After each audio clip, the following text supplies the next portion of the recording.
Law enforcement is pulling back the curtain on human trafficking with hopes to save more victims. 41 Action's reporter Sarah Blake explains how new training is already working. The driver made one small mistake while out here on I-70, and that landed an arrest. The trooper paid attention and immediately knew something was not right, thanks to new training. This is what child exploitation looks like. It's drug trafficking. It's human trafficking.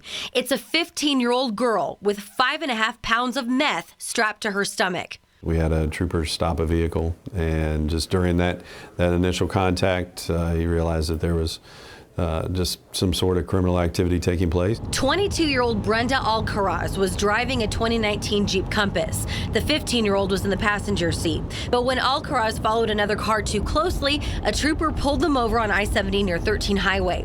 The two couldn't say how they knew each other. And after smelling and finding marijuana in the car, the trooper questioned them separately.